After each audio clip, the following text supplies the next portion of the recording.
দর্শক, জাতীয় প্রেস ক্লাবের সামনে থেকে আপনাদের স্বাগত জানাচ্ছি। আমি তোফা সানি। আজকে আপনাদের জাতীয় প্রেস ক্লাবের সামনে যে দেয়াল রয়েছে, সে দেয়াল জুড়ে ডিসপ্লে করা হয়েছে, গ্রাফিতি করা হয়েছে, সেটার আমি আপনাদেরকে দেখানোর চেষ্টা করব। আমি আমি আজিজ বিন হাবিব। আমি উত্তরা ইঞ্জিনিয়ারিং কলেজ, আমি সিনিয়র ইনস্ট্রাক্টর।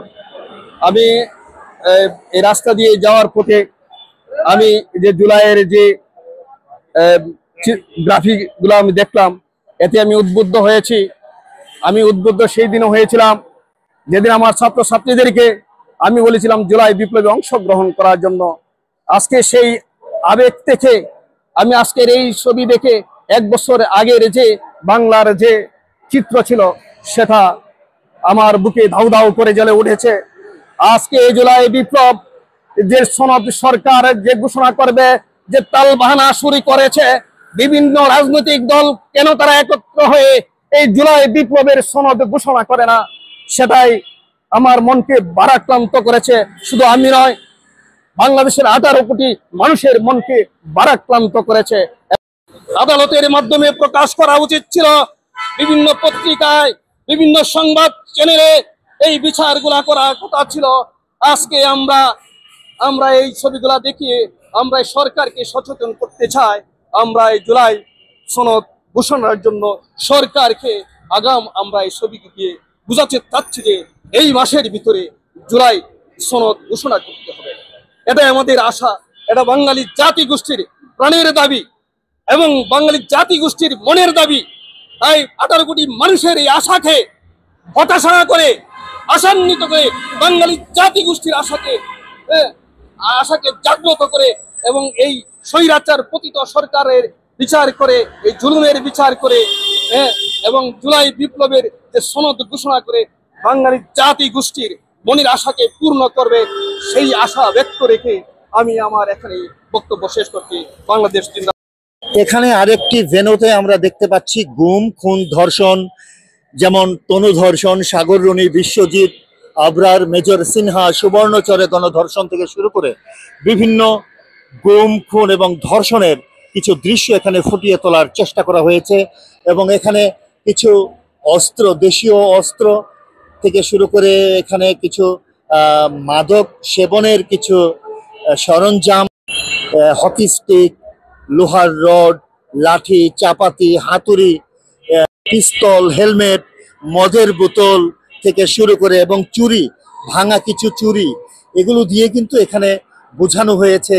এরপরে যদি আপনাদেরকে দেখাই, আপনারা দেখবেন যে এখানে আয়নাঘরের যে জুলুম অত্যাচার সেটা ফুটিয়ে তোলার জন্য এখানে ছোট্ট একটি বিছানা, একটি প্লাস্টিকের থালা, একটি প্লাস্টিকের বোতল, এবং এখানে হয়তো এটা মনে হয় যে এটাকে বলা হয় যে প্রস্রাব করার জন্য একটি থলি বা একটি বোতল দেয়া, একটি জার দেয়া, একটি ময়লা বালিশ, তার মধ্যে ছোট্ট একটি বিছানার চাদর, স্বল্প স্পেসে এই জিনিসটাকে বোঝানোর চেষ্টা করা হয়েছে যে আয়নাঘরের জুলুম নির্যাতন কেমন ছিল।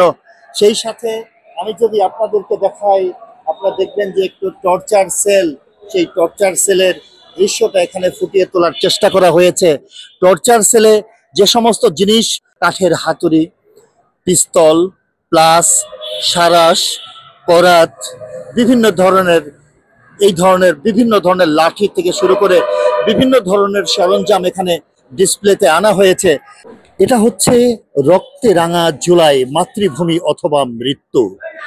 এই যে রক্তে রাঙা জুলাই, এটাই কিন্তু এই যে জুলাই মাসে বিগত 1 বছর আগে এই বুকের তাজা রক্ত দিয়ে অর্জন করা নতুন একটি বাংলাদেশের প্রতিচ্ছবি। সবশেষে এখানে রয়েছে আন্তর্জাতিক অপরাধ ট্রাইব্যুনাল। সেই আন্তর্জাতিক অপরাধ ট্রাইব্যুনালকে এখানে ফুটিয়ে তোলা হয়েছে এই ডিসপ্লেতে। এবং আমরা যদি আপনাদেরকে দেখাই, আপনারা দেখবেন যে এই যে জুলাই, রক্তে রাঙা জুলাই, তারপরেই কিন্তু আন্তর্জাতিক অপরাধ ট্রাইব্যুনালের যে সেশনটা তারা এখানে নির্মাণ করেছেন। এবং এটা দিয়ে কিন্তু এই যে আন্তর্জাতিক অপরাধ ট্রাইব্যুনালের যে বিচার প্রক্রিয়া, সেই বিচার প্রক্রিয়াকে কিন্তু বোঝানো হয়েছে। এবং এখানে আমরা দেখতে পাচ্ছি যে ফাঁসির কাষ্ঠ।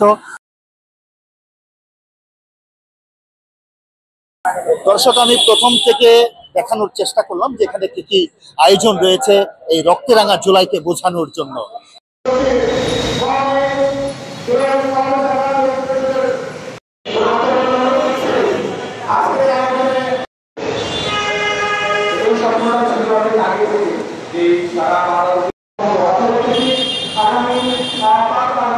জুলাই গণ অভ্যুত্থানের সেই দিনগুলো স্মরণ করিয়ে দিতে এমন একটি আয়োজনের যেন বিকল্প নেই। তাই তো যারা এই আয়োজনটি করেছেন তাদের সাধুবাদ জানিয়েছেন সাধারণ দর্শকরা।